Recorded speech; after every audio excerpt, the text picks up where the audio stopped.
손실극복 프로젝트 나만 믿고 따라와 2부 시작하겠습니다. 네. 오늘 김진환 전문가님 그리고 박준현 운용령님과 함께하고 있고요. 2부에서도 종목 진단은 계속됩니다. 여러분들 궁금하신 종목명, 매수가, 비중, 토마토증권통 채팅창에 남겨주시고요. 매수 문의 보내주셔도 좋습니다. 전화로도 상담 가능하니까요. 02-325-8200번, 325-8200번으로 전화 주시기 바랍니다. 네, 자 2부의 첫 종목은 사전 접수로 진행이 되는데 말씀드렸던 것처럼 기아 볼 거예요. 근데 뭐 저PBR이다 뭐 이런 여러 가지 내용들 나오게 되면서 오랜만에 이제 완성차도 가는구나 막 이렇게 했었었는데 네. 이제 그게 참 이제 다 지나고 최근에는 또 다시 한번 하락을 하게 됩니다. 미국에서 이렇게 잘 팔린다고 그러더니 이젠 또 그 부분마저도 그러니까. 약간 좀 흔들리는 모습들. 자, 좀 자세하게 앞으로 전망을 진단해 봅니다. 네. 11만 5천 원에 사셨네요. 그리고 비중은 20%, 지금 10% 가깝게 손실 나셨습니다. 그러니까 지난주 목요일에 매수를 하셨다고 해요. 그러면 저 타이밍이 이제 지켜지느냐 아니면 뚫고 내려가느냐에 좀 그 기로에 서 있었던 것 같은데 그쵸, 네. 11만 원을 지켜줬으면 좋았을 텐데 그 아래로 좀 내려오면서 오늘도 10만 원까지 내려와 있는 상황이고요. 현대기아가 자동차 대표 기업이기도 하고 방송에서도 좋다길래 매수를 했는데 주가가 계속 떨어져서 마음고생입니다. 목표가 12만 5천 원 보고 계시는데 목표가까지 올 수 있을지 궁금합니다. 라고 보내주셨거든요. 네. 앞서서 우리 현대차에 대해서도 진단을 했지만 앞서 이제 김진환 전문가님께서는 오긴 올 건데 지금은 너무 시장에서 관심이 없어서 힘들 수 있으니 매도를 해라라고 말씀을 드렸잖아요. 그렇죠. 그럼에도 불구하고 채팅창에서 그래도 조금 더 추가 매수해서 끝까지 가져가고 싶다라는 30, 의견들도 올라오고 있어요. 30%였는데 그러니까 그만큼 이 네. 자동차 종목 현대차 기아에 대한 우리 투자자들의 또 마음이 그래도 언젠간 가겠지 이런 또 믿음과 함께 손실을 보고 싶지 않은 마음도 커질 것 같거든요. 네. 자, 그래서 지금 우리 시청자님도 9% 정도 손실 보고 있는 부분을 좀 메꿀 수 있는 방법 찾아보도록 하겠습니다. 네, 그러면 김진환 전문가께서는 기아 관련해가지고 투자 의견 어떻게 가져가십니까? 예, 우선은 매도라고 말씀드립니다. 자, 네. 박준현 운용력은요? 네, 저는 보유 의견을 드렸습니다. 좋습니다. 아까군요. 자, 전문가님도 좀 들어볼게요. 네, 아까 현대차랑 비슷합니다. 네. 예, 저도 뭐 기아 밸류업 프로그램 같은 경우에 이제 5월 달에 이제 발표가 될 예정이에요. 그래서 5월 일정주적으로 접근한다면 5월 달이고 4월은 실적 시즌이기 때문에 반도체 시간입니다. 그래서 반도체 쪽을 수급몰이가 좀 되기 때문에 우선은 이런 기아나 뭐 현대차에 좀 빼가지고 좀 오는 모습이에요. 근데 아까도 제가 말씀드렸지만 수급에서는 그 외인이 뭐 그렇게 기아랑 현대차를 많이 팔진 않았어요. 기관이나 연기금에 좀 많이 좀 팔고 있습니다. 네. 그래서 하락의 주요 원인은 그런 국내 어떤 기관 투자자들이 아닌가 좀 하고요. 그래서 우선 지금의 어떤 하락세는 기관이 좀 주도하고 있다. 이렇게 좀 보시면 되겠습니다. 그리고 이제 기아가 뭐 좋습니다. 내용은 1분기 실적이 뭐 매출 25조 2,636억에 영업이익은 2조 6,832억 나는 회사입니다. 그래서 컨센서스 당연히 부합할 예정이고요. 그리고 이제 문제는 이제 내수 판매가 이제 좀 감소되고 있습니다. 전분기에 이어서. 그래서 전년 동기 대비 부진할 것으로 좀 예상이 되고 있고 수출 실적도 제가 많이 뜯어봤습니다. 저도 보니까 반도체 쪽 좋고요. 반도체가 좀 많이 좀 이끌고 있고, 이 자동차 쪽은 1월, 2월, 즉 연속해서 조금 이제 감소세입니다. 2월, 3월입니다. 2월, 3월에 연속 이제 좀 감소세로 좀 보이고 있고요. 안 좋네요. 네, 그래서 해외에서도 한 1.2% 정도 감소를 했어요.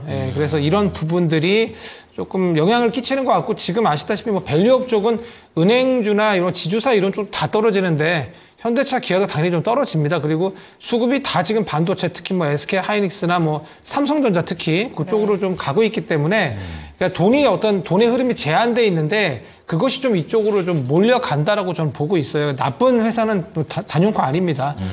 긍정적인 부분을 보면 아까도 말씀드렸다시피 엔화가 절상되면은 뭐 경쟁이 있지 않습니까? 일본차랑. 그래서 우리가 워낙 어떤 약세 관련해서 북미나 어떤 수출 실적이 좋아지거든요. 네. 그래서 영업이익률도 이제 10%대로 이제 이어질 전망이라고 합니다. 그리고 이제 도매, 소매, 판매 모두 이제 북미 시장에서 괜찮습니다. 그래서 전년 동기 대비 비슷한 수준인데 뭐 예전처럼 뭐 상당히 지금 뭐 미국 시장에서 뭐 테슬라 다음이다. 아니면 이 전기차 판매가 그리고 예전처럼 인지도가 없진 않다는 거잖아요. 네, 거기에 이제 네. 급격하게 이제 앞으로 치고 나갈 어떤 그런 거는 좀 없긴 없어요. 없지만 그래도 실적이 유지될 걸로 보고 있거든요. 그리고 만년 저평가였습니다. 퍼가 거의 5배 수준이니까.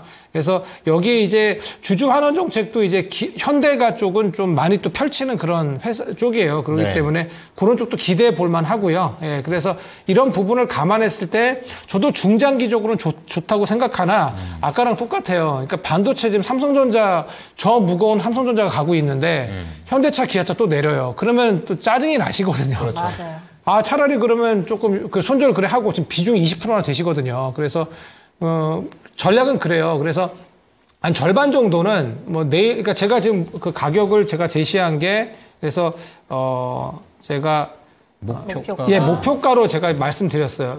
좀 11만 원 정도의 매도. 이게 오늘 좀 많이 밀렸는데 다시 반등은 좀 가능해 보이거든요. 예, 내일 정도 한번 보셔야 되는데 그래서 목표가는 11만 원으로 했고 손절가는 좀 제시를 해드렸는데 그래서 그렇습니다. 지금 20%시기 때문에 한 절반 정도는 좀 매도를 좀 하셨다가 요거 중장기적으로 보시면은 좀 더 내려오면 그때 요 매도하신 그 금액을 투자하셔갖고 한 10만 원 초반선에서 다시 살 수 있어요. 10만 6천 원 제가 손절가 제시해드렸는데 네. 그래서 자기 중장기적으로 끌고 가시든가 5월에 이제 저밸류 프로그램 쪽이 좀 나오면서 다시 반도체에서 수급이 조금 이제 분산되면 이쪽으로 다시 올 수 있거든요. 예, 물론 이제 실적은 확인하셔야 됩니다. 1분기 실적이 좀 꺾이는지 전년 동기 대비해서 네. 그런 부분을 좀 생각하시면 어떨까 합니다. 결국에는 금전적인 리스크 관리뿐만 아니라 정신적인 리스크 관리를 위해서도 지금 시장에서는 그렇죠. 어느 정도는 좀 매도를 하면서 나중에 다시 대응할 수 있는 여력을 만들어 놓는 게 어떨까라는 전략이셨던 것 같습니다. 그렇습니다. 네. 자, 이번에 박주인 운용께서는 보유 의견 내셨는데요. 네. 이제 어떤 부분 보십니까? 네, 일단은 그 주가가 떨어진 이유가 저는 개인적으로 딱 세 가지 정도로 보는데요.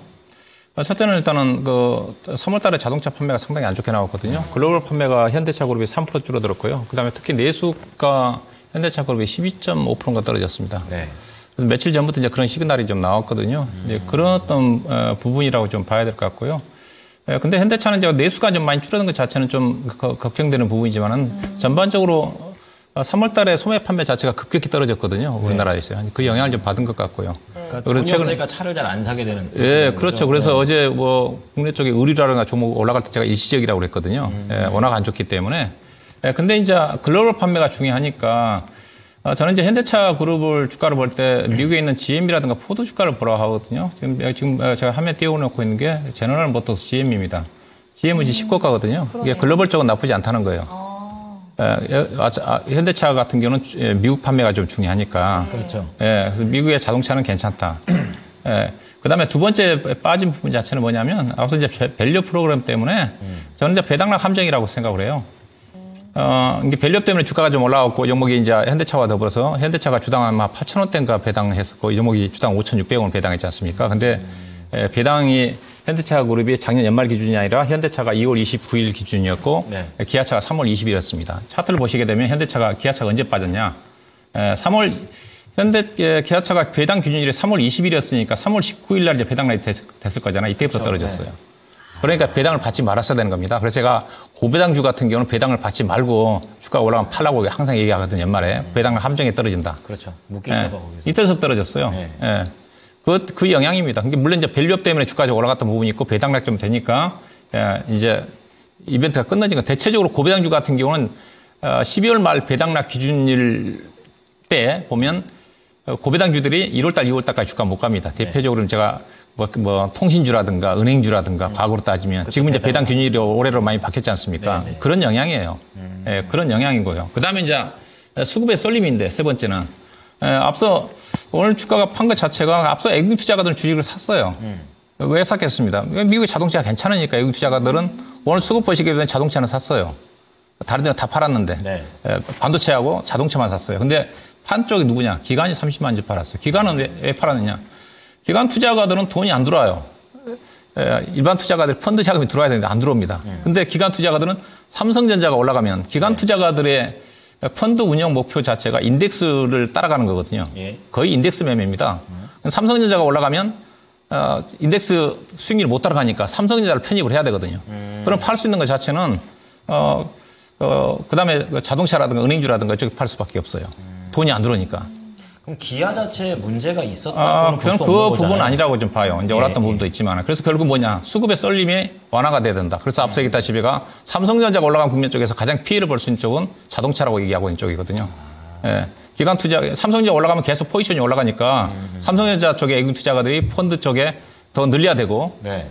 지수를 따라가야 되는 거니까 다른 쪽에 줄여야 되는지 자동차는 떨어지면 비중이 줄어들 거니까 더 계속 팔 수밖에 없는 거죠. 그렇죠. 예, 그렇죠. 예, 그런 매매라고 좀 보시면 되고요. 그래서 자동차 반등 나오기 위해서는 삼성전자 쪽의 수급 썰림 자체가 완화가 돼야 된다. 예, 그 시점에 자동차가 또 하락이 멈출 거고 반등이 나온다. 예, 그런 쪽이라고 좀 보시면 될 것 같고요. 그래서 펀드메타는 이번 그 1분기 실적은 예상 실적이 부합하는 실적이 나올 거거든요. 네. 근데 지금 3월 달부터 소매 판매 감소하고 있으니까 이게 이제 2분기 때 실적에 이제 부정적 영향일지 모르겠지만은 예. 그렇죠. 그렇다 하더라도 현대차, 기아차는 이제 PR 단위로 지금 5배, 6배 되는 수준이기 때문에 하락은 제한적이라고 보고 있는 쪽이고 빠지면 저는 개인적으로 이 종목이 밸류 프로그램 때는 올랐던 때가 1월 25일부터거든요. 네. 그 가격대가 보니까 95,000원이에요. 95,000원대가 여기까지 떨어지면 안 되겠지만은 이때 밸류 프로그램이 나올 때거든요. 여기서부터 시작을 해가지고 13만 원대까지 올라갔는데 네. 저는 목표 주가를 어떻게 잡냐면 일단 13만 원대는 쉽지 않다고 봐야 됩니다. 이제 배당락을 감안해야 돼요. 배당금 5,700원 정도 받았으니까 그럼 5,000원을 빼야 됩니다. 그렇죠. 그렇죠. 네. 그러면 12만 5천 원이에요 목표 주가가. 현재로 봐서는. 네. 그래서 저는 목표 주가 단기적으로 보면 이제 12만 5천 원을 저는 개인적으로 13만 원대는 이제 하반기 정도 대하가는 쪽이 올라가더라도 기술적 반등은 12만 5천 원이고 저는 굳이 뭐 선절 가격 제시해드리고 싶지 않지만은 내려오면 9만 8천 원대 정도에서 추가 매수를 좀 하든지 반면에 비중이 적으신 분들은 저는 매수를 좀 권해드리고 싶고요. 많이 빠지면 9만 5천 원까지는 내려올 수 있을 것 같은데 현재로 봐서는 9만 8천 원 정도는 지지가 좀 되지 않겠는가. 그래서 굳이 선절이 필요하신 분들은 10만 원 정도 이탈한 시점에서 좀 보시고 9만 8천 원대 정도에서는 비중이 많지 않으신 분들은 선절보다는 추가 매수 관점에서 접근한 전략이 필요하지 않겠나 보십니다. 네. 기아 문제가 아니네요. 다른 여러 가지 하락 요인들을 두 분께서 자세하게 좀 분석을 해드렸습니다. 네. 자, 두 분의 의견 정리해드리겠습니다. 자, 먼저 하신 김진환 전문가께서는 매도 의견 주시면서 목표가 11만 원, 손절가 10만 6천 원 제시를 하셨고요. 그리고 각종의 운영께서는 보유 의견, 목표가 12만 5천 원, 손절가는 이제 그냥 잡아야 돼서 잡은 건데 이제 9만 8천 원 제시했으니까 참고하십시오. 네. 자, 그럼 저희 다시 한번 스피드 종목 진단 출발하도록 하겠습니다. 김재훈님께서 초간단하게 진단 부탁드려요 라고 하셨는데 저희가 굉장히 빠르고 정확하게 포인트만 꼭꼭 찝어서 진단 도와드릴 테니까요. 궁금한 종목 있으면 지금 바로 보내주시길 바랄게요. 종목명, 매수가, 비중 남겨주셔야 하고요. 전화 주시기 바랍니다. 02-325-8200번, 325-8200번입니다. 네, 너무 짧으면 없어 보입니다. 저희는 네. 그렇게 하네요. 자, 그럼 전화부터 받아보겠습니다. 시청자님 안녕하세요. 네, 안녕하십니까. 밤늦게 수고 많으십니다. 예, 전화 주셔서 감사합니다. 네. 자, 어떤 종목이 궁금하실까요? 컴투스 홀딩스고요. 네, 매수가랑 비중은요? 43,800원에 18%거든요. 와, 오늘 많이 밀렸네요. 네, 그래서 이거를 예. 추가 매수를 좀 해가지고 예. 한 38,000원대에서 목표가. 9,000원대 네. 이 정도로 만들어 볼까 생각하는데 전문가님이 생각은 어떤가 해서 한번 전화를 드려봤어요. 추가 매수도 가능하시다. 또 이렇게 얘기를 해주시네요. 네, 추가 매수를 좀 더 해가지고서 가격을 좀 다운시키려고 4만 원 밑으로 만들려고 그러거든요. 그렇군요. 이게 잘 되는 건지 안 되는 건지 한번 여쭤보고 싶습니다. 네, 알겠습니다. 그럼 김진환 전문가께 추가 매수는 가능한 건지, 그리고 해도 되는 건지까지 좀 자세하게 알아보고 관련된 전략들 알아보겠습니다. 연결해 드릴게요. 네. 예, 안녕하세요. 시청자님 반갑습니다. 네, 수고 많으십니다. 예, 요걸 근데 뭐 비트코인 관련해서 매수하신 건가요? 그거 때문에요? 이게 사실은 작년에 12월 달에요. 네. 49,000원에 매수를 했었어요. 예. 그래가지고 물타기를 해가지고 45,000원, 44,000원까지 만들었었는데 네네. 엊그저께 39,350원에 많이 팔았어요. 한 5분의 3 정도 팔았어요. 네네. 밑지고 좀 팔았는데 예. 지금 그대로다가 그때를 아예 전부 매도를 했으면 괜찮은데 그냥 가지고 있다 보니까 예. 오늘도 한 32,000원대까지 밀리더라고요. 맞아요, 네. 그래서 이거를 확 그만큼을 더 사가지고 한 38,000원대로 비중을 낮춰버리면은 괜찮은지 아니면 여기서 그냥 네네. 그대로 해야 되는지가 궁금해가지고 전문가님한테 여쭤보려고 제안 드렸습니다. 예, 제가 그러니까 저희 그 가족분한테 말씀을 드릴게요. 제가 너무 형식적으로 말고 저 같으면 그냥 매도해 버립니다. 예, 아쉽지만 왜냐하면 비트코인 관련으로 이게 상승이 나오지 않습니까? 예, 요게 아마 저희 코인골에서가 이제 3위 코인골에서일 겁니다. 코인원이 거기에 2대 주주예요. 그래서 38.42%의 어떤 지분을 보유하고 있습니다. 그래서 비트코인 관련으로 뭐 상승이 나오잖아요. 그래서 이게 3월 초인가요? 3월 요때 한 3월 5일인 것 같은데 요때 뭐 강한 시세가 나왔었는데 그때가 아마 비트코인이 뭐 상당히 강세였기 때문에 우리 기술 투자도 가고 그때 아마 22.96% 가서 44,500원, 44,450원에 예, 거기까지 올라왔었거든요. 그래서 저는 우리 시청자분께서 이때 매도하셨으면 어땠을까 해요. 지금 비트코인도 조정에 좀 들어가는 모습이거든요. 반감기가 4월 중입니다. 예, 그래서 계속해서 좀 상승세를 보이다가 요즘에 둔화되면서 이제 관련주들도 미장에서 조금 하락을 하고 뭐 우리 기술 투자가 뭐 저희 그 대표주 아니겠습니까? 가상화폐 관련주로. 근데 컴투스 홀딩스는 좀 많이 좀 어떻게 보면 처집니다. 예, 뭐 3, 4등주는 되는 것 같아요. 그래서 오히려 뭐 갤럭시아 쪽이 좀 많이 좀 강세이지 않습니까? 그런데 비트코인까지 조금 지금 단기적으로 꺾이는 추세입니다. 그래서 컴투스 홀딩스는 뭐 적자 기업이기도 하고 어떤 신장 모멘텀도 지금 당분간은 없거든요. 그래서 상승 모멘텀이 조금 저는 부족해 보이기 때문에 그리고 저희 지금 프로그램 보셨지 않습니까? 반도체 쪽으로 지금 많이 지금 수급이 쏠리면서 중소형주나 뭐 이 가상화폐 쪽은 지금 다 빠지고 있어요. 그래서 저도 내일 지금 비트코인이 만약에 좀 빠지면 요 컴투스 홀딩스도 지금 조금 더 빠질 것 같거든요. 왜냐하면 지금 오늘 같은 경우에 저점을 좀 이탈을 했습니다. 32,300 한 20원 정도 대략적으로 제가 그어놨는데 거기를 좀 터치하는 모습인데 추가적인 하락세가 좀 예상이 좀 돼요. 그래서 오히려 그냥 시초에 내일 그냥 매도하시는 게 좋아 보입니다. 왜냐하면 비자발적 장기 투자가 되실 것 같아요. 특히 이제 비트코인 같은 경우에 이제 반감기가 거의 임박을 했기 때문에 재료적으로 조금 이제 소멸입니다. 비트코인이 상당히 강하기가 힘들 수도 있어요. 그리고 이제 한번 꺾이면은 조금 더 이제 가상화폐는 좀 변동성이 크지 않습니까? 그래서 컴투스 홀딩스도 갑자기 어떤 반등 나오기엔 좀 힘들어 보여요. 우리 기술 투자 같은 경우에 좀 대장주기 때문에 그런 것들은 상승폭이 좀 갭 상승이 좀 많이 크거든요. 근데 컴투스 홀딩스는 조금 많이 좀 처지는 종목입니다. 그래서 저는 비중이 좀 많이 높으세요. 그래서 지금 장상황도 오히려 그냥 현금 보유나 아니면은 반도체 쪽을 보시는 게 저는 좋다고 보여지거든요. 그래서 오히려 매도하시고 나중에 오히려 차라리 우리 기술 투자 같은 그런 종목을 대장주니까 비트코인 보신다면 그런 종목으로 교체하시는 것이 어떨까 합니다. 네, 시청자님 안타깝지만 시초가 매도 의견 드렸습니다. 궁금하신 점 좀 해결되셨습니까? 네, 알겠습니다. 네, 아쉽네요. 필요 없다는 얘기죠?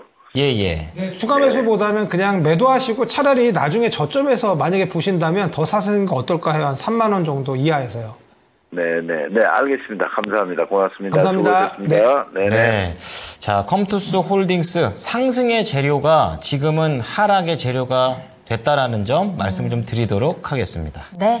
자, 다음 종목도 저희 전화로 이야기 나눠볼게요. 시청자님 안녕하세요. 네, 안녕하세요. 네. 수고하십니다. 반갑습니다. 어떤 종목 궁금하세요? 효성 TNC. 효성 TNC 매수가란 비중 어떻게 되실까요? 31만 2천 원요. 오, 비중은요? 근데 5%밖에 없어요. 5% 가지고 계시고, 그래도 얼마나 좋아요. 5%를 팔았어요. 가지고 계시다가 5%는 네. 그럼 수익을 챙기셨고? 네네네. 네, 알겠습니다. 축하합니다. 효성 TNC 뭐 매수하신 이후에도 지금 계속해서 주가는 잘 올라오고 있어서 일단 수익을 잘 챙겨 놓으셨고, 여전히 상승 추세에 강한 모습을 보여주고 있는데요. 어떤 게 그럼 제일 궁금하세요? 이거를 어떻게 한 얼마까지 그냥 장기로 좀 그냥 들고 갈까 싶은데. 네네. 또 요즘 장들이 자꾸 또 수익 생기다가 다시 또 바닥을 찍고 하니까.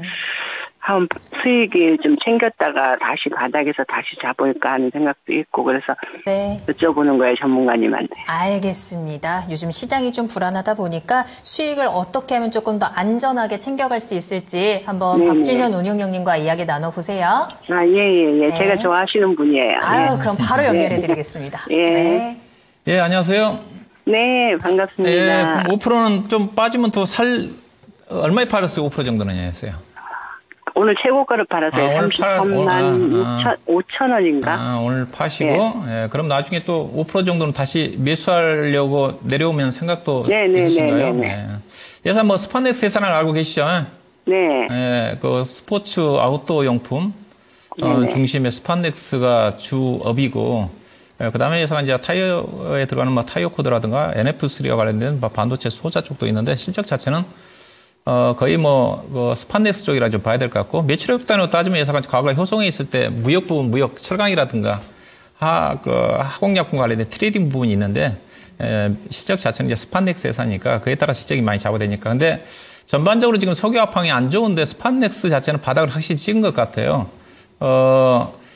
최근에 보니까 연초 대비해서 재고도 많이 줄어들고 있고, 공장 가동률도 76%대에서 지금 최근 들어서 보니까 자료를 보니까 84%까지 올라오고 있다 그러니까 전반적으로 지금 그 NCC 계열의 그 대표적인 그 롯데케미칼이라든가 대한유화 같은 경우는 1분기 때도 적자 많이 나거든요. 예컨대 그 롯데케미칼 같은 경우 추정치가 1분기 때 영업 적자가 아마 850억 정도 나올 거라는 전망이어서 이쪽은 안 좋습니다. 근데 이쪽에 이제 효성 TNC와 관련된 어떤 약간의 별다른 주업 자체가 아닌 특수 화학과 관련된 쪽은 상대적으로 나쁘지가 않아요.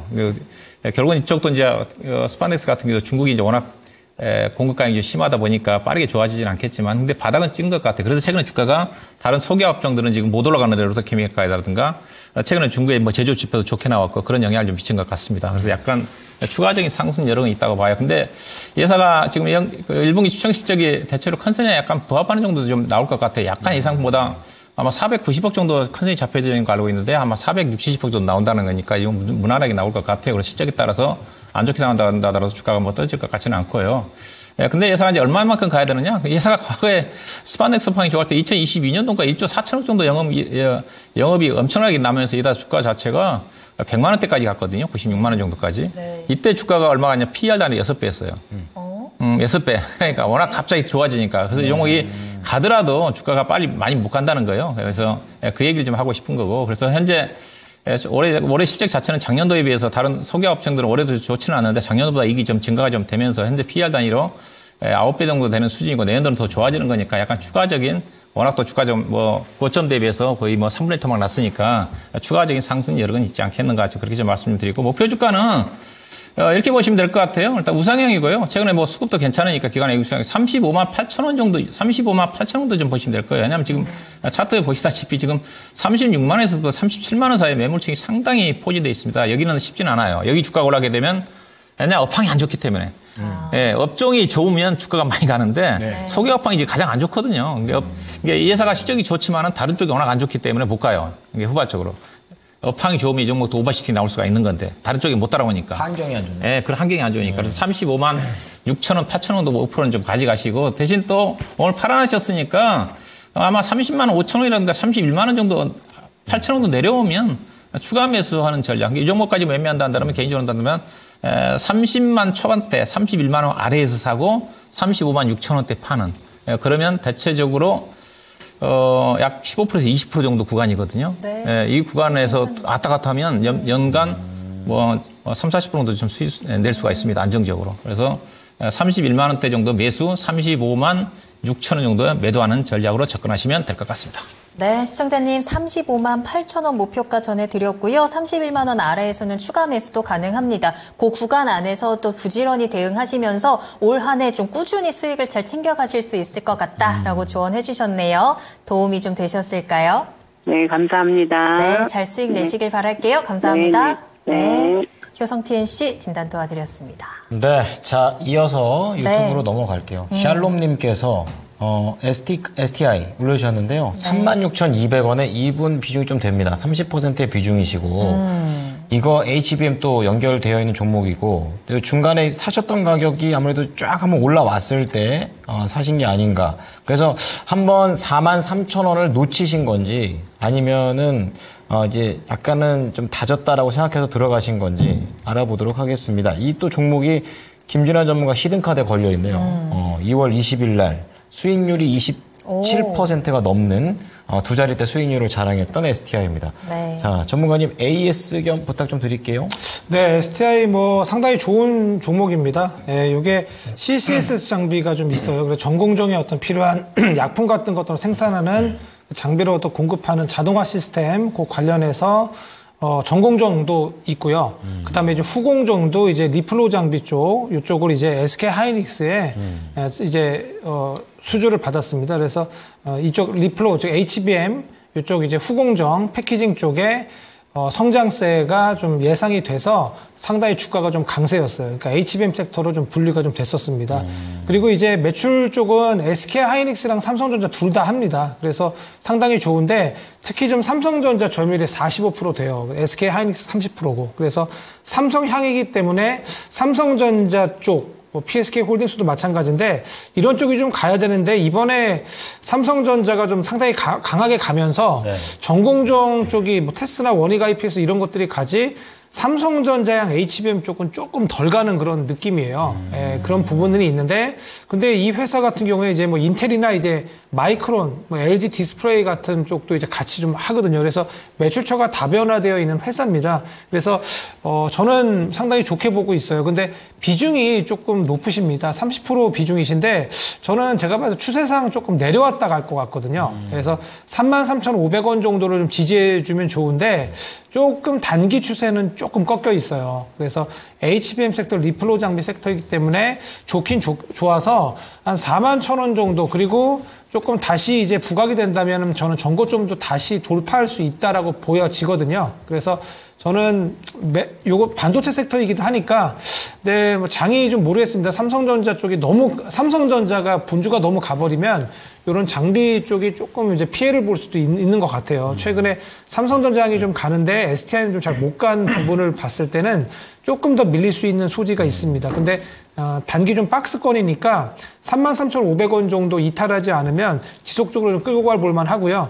그다음에 비중이 높으셔갖고 저는 오히려 33,500원을 좀 이탈을 하면 32,000원까지 또다시 매수를 권장해 드리고 싶었는데 네. 비중이 너무 높으세요. 그냥 그래서 요 정도 물량 정도를 계속 끌고 가시면 어떨까 하고요. 목표가는 한 41,500원 정도 1차 목표가 제시해 드립니다. 네.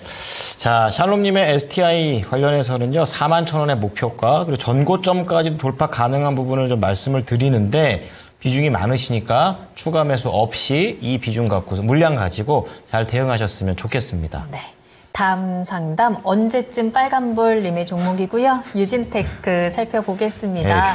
네, 그래도 수익 잘 보고 계신 종목이에요. 네. 오늘 42,250원 거래 마쳤는데 유진테크 매수가가 36,500원이고요.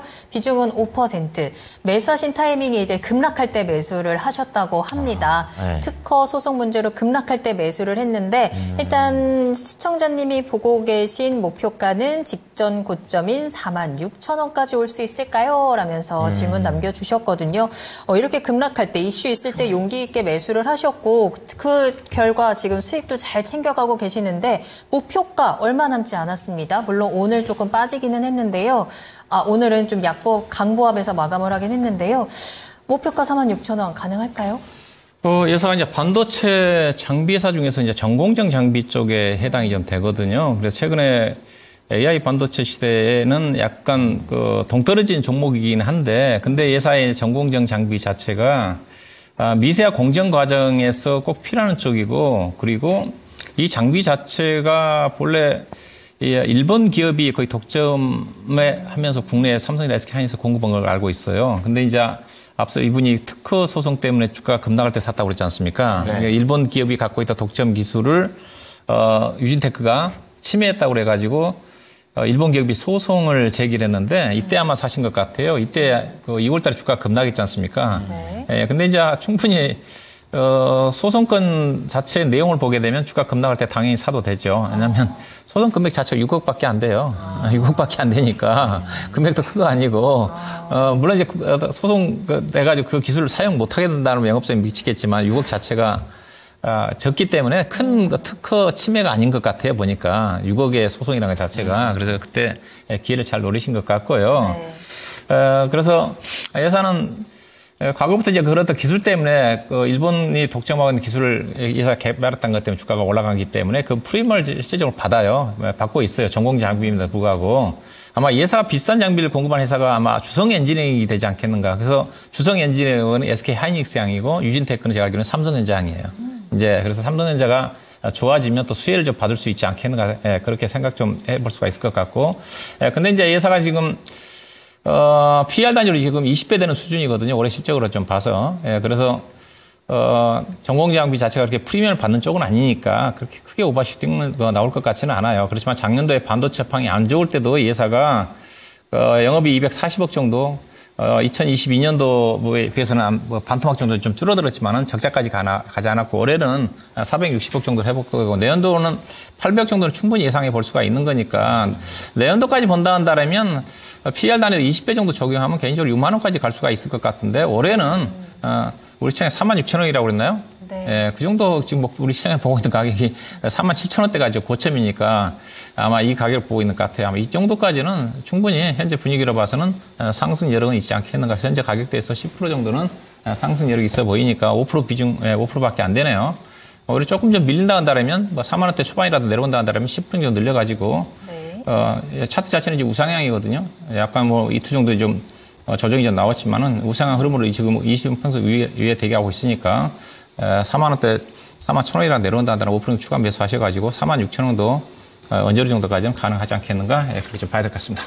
네, 뭐 생각하고 계시는 46,000원까지는 충분히 가능하다라는 긍정적인 진단이었고요. 오히려 추가 매수를 해서 또 비중을 늘려나가는 것도 좋다라는 부분까지 체크하시길 바라겠습니다. 네. 자, 다음은 유튜브에서 봄이 오는 중. 그쵸. 지금 봄이 오고 있죠. 근데 우리 수익도 이렇게 나야 되는데. 한쪽으로만 오는 것 같아서. 그렇습니다. 좀 안타까운데. 이런 봄은 별로예요. 대한유화 볼 텐데요. 이분은 아직 봄이 와야 되나 봅니다. 16만 3천 원에 사셨고 비중은 10%인데 오늘 대한유화가 좀 상승폭 괜찮았거든요. 네. 이제 그럼에도 불구하고 사셨던 가격대가 거의 전고점이잖아요. 이제 그래서 거기까지 올라가기가 참 아직까지 목표치가 높아 보입니다. 그래서 이 10%의 비중을 매수가까지는 갈 수 있는 거냐. 이 부분에 대해서 궁금해하고 계십니다. 자, 대한유화. 가능성에 대해서 좀 타진해 보겠습니다. 네. 전문가인 대한유화는 또 업황이나 이런 걸 봤을 때 갈까요? 좀 쉽지 않아 보이는데요. 네, 화학 섹터라 뭐 좀 그렇게 선호하는 섹터는 저는 아닙니다. 네, 근데 이제 중국의 PMI 지수가 좀 좋게 나왔습니다. 그래서 경기가 좀 살아난다라는 그런 얘기도 있고, 뭐 세계은행이 중국의 어떤 경제 전망치를 또 상향하는 그런 모습도 좀 나왔어요. 그래서 중국 당국이 좀 계속해서 좀 경기를 부양하기 위해서 좀 여러 노력을 했는데 그것이 올해 저는 개인적으로는 조금 이제 부각이 되지 않을까 합니다. 중국 쪽도 조금 이제 살아나지 않을까 뭐 이런 생각을 좀 하고 있는데 화학주도 상당히 바닥이거든요. 네. 예, 그래서 이쪽도 이렇게 되면은 중국이 살아난다면 나쁘지 않을 거라고 보고 있는데 화학주는 뭐 여러 가지 좀 이슈가 좀 있습니다. 뭐 이번에 이제 올해 이제 2분기부터 타이어 수요가 이제 회복이 되는데, 이쪽에 이제 요 나프타를 이제 활용해서 만드는 부타디엔 요 가격이 상승하는 이슈가 있어요. 그래서 제품 가격 상승에 어떤 이슈가 있고, 6월에 이제 프랑스 이제 파리 올림픽이 있지 않습니까? 그래서 여기에 이제 올림픽 특수가 있습니다. 포장재라든가 뭐 어패럴용 뭐 이런 제품 수요 이런 것들도 있고요. 그리고 이제 건축용 소재 같은 경우에도 글로벌 금리 하락의 어떤 그 효과를 좀 누릴 수 있습니다. 그래서 여러 가지 호재가 좀 있고요. 이번 분기도 지난 분기에 같이 지난 분기에 이어서 2분기 연속 적자일 것으로 보이는데 네. 2분기부터는 90억 원 흑자 전환을 좀 할 걸로 보입니다. 그래서 그 물량이 조금 들어온 것 같아요. 그래서 저는 중장기적으로 만약에 보신다면 충분히 올라올 걸로 보고 있거든요. 요거 차트 제가 띄워놨는데 사신 가격에 16만 3천 원 정도에 제가 좀 올려놨습니다. 그래서 기간적으로 조금 투자하시면 올 것 같아요. 그래서 충분히 만약에 간다면 17만 원 정도도 가능해 보이고요. 네. 단 15만 원 정도 있지 않습니까? 그게 한 단기 저항이에요. 15만 원대가. 그래서 요 저항을 좀 넘어주면 좋은 모습일 것 같고요. 그 다음에 외인이나 어떤 기관의 수급도 나쁘지 않습니다. 예, 그래서 지속적으로 좀 가져가시는 전략 괜찮아 보입니다. 10%면은 뭐 업황이 조금 나아지고 있으니까. 그리고 1분기 실적 발표가 오히려 그때부터는 주가 어떤 악재 해소를 볼 수 있어요. 이 이 적자를 이야기하는 것이 예, 네. 그래서 지속적으로 보유하시면 어떨까 합니다. 네, 자 보유 의견 17만 원의 목표가인데 저항선이 15만 원이니까 참고하셨으면 좋겠습니다. 네, 저희 짧게 한 가지만 더 보도록 할게요. HB 솔루션 진단하겠습니다. 네. 김재우님의 종목이고요. 앞서서 진단 간단하게 부탁드립니다라고 해주셨던 분인데 그럼 목표가만 간단하게 그냥. 짧게 보여드릴게요. 원하셨으니까. 네. 자, 5,250원에 30% 가지고 계십니다. 아직 살짝 수익권이긴 하지만 비중은 좀 많거든요. 운영위원님 이 종목 어떻게 해야 할까요? 예, 이 회사 업종 자체는 이제 디스플레이와 관련된 약간 검사 장비 쪽에 관련 쪽인 거 알고 있고요. 그래서요, 일단은 매출 단위 상당히 큰 회사인데 이익 자체가 작년도에 뭐 영업이 많이 매출액이 좀 많이 감소했고요. 2022년도에 잘 나가서 270억까지 난 회사인데 현재로 봐서는 회사가 현재 시가총액이 좀 꽤 높거든요. 주가 자체가 현재 회사 시가총액이 지금 3,900억짜리입니다. 상당히 비싼 주식이라고 좀 봐요. 그래서 최근에 약간 좀 우상향을 좀 하고 있는 쪽인데 상승률은 제한적일 것 같고요. 이거는 이제 5,300원인데 맥시멈 제가 5,800원 정도가 적정하게 매도할 수 있는 가격인 것 같습니다. 현재는 지금 하방이 탄탄하니까 5,000원만 이탈되지 않으면 5,800원 정도를 목표 주가로 보시면 될 것 같습니다. 네, 김재훈님 원하셨던 대로 초간단하게 진단 도와드렸고요. 5,000원이 떼지지 않는다면 충분히 수익 더 키워갈 수 있을 것 같습니다. 5,800원 목표가 전해드렸습니다.